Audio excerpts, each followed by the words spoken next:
The business model of a nonprofit publisher is very similar to the commercial model, with a few changes. First of all, the mission, of course, is not profit, but some good work. For example, disseminating information on a particular topic.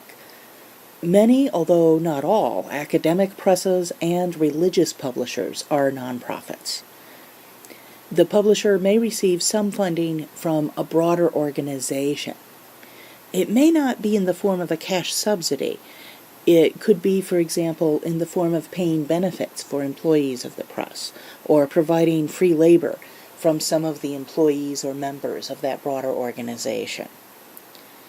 Also, authors may be, but are not necessarily, unpaid or paid less than they would be at a commercial press. Remember, any organization's primary mission is to survive. So although the mission is not explicitly to make a profit, the mission needs to be aligned with the flow of money in some way. An organization that can achieve its own financial survival without performing its explicit mission will end up not performing its mission at all, no matter how good-hearted the decision makers are. For example, suppose the mission is to provide books to orphans, but the orphans aren't in a position to buy the books. If the broader organization simply provides a lump sum for operating costs for the press, there's no survival incentive for the press to actually get books into the hands of orphans. And so getting books to orphans becomes a disconnected mission. And a disconnected mission leads to failure.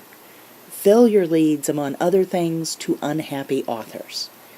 Now, if you have sponsors who buy the books for the orphans, that makes the connection of the cash flow in the business to its mission.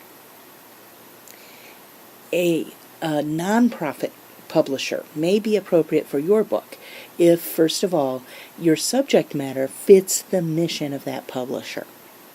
Also, if the potential audience is large enough to fulfill that publisher's mission. This can vary a lot from one nonprofit to another.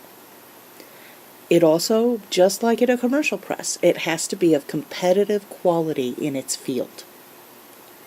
Also, you may want a publication credit or the satisfaction of being chosen for publication. These are as real in nonprofit publishing as in commercial publishing.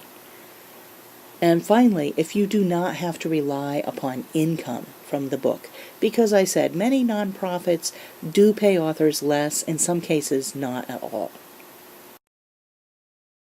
No matter what type of publisher is right for you, you want your work to be the best that it can be, and the right editor can help. At Epiclesis Consulting, we're here to enhance spiritual communication.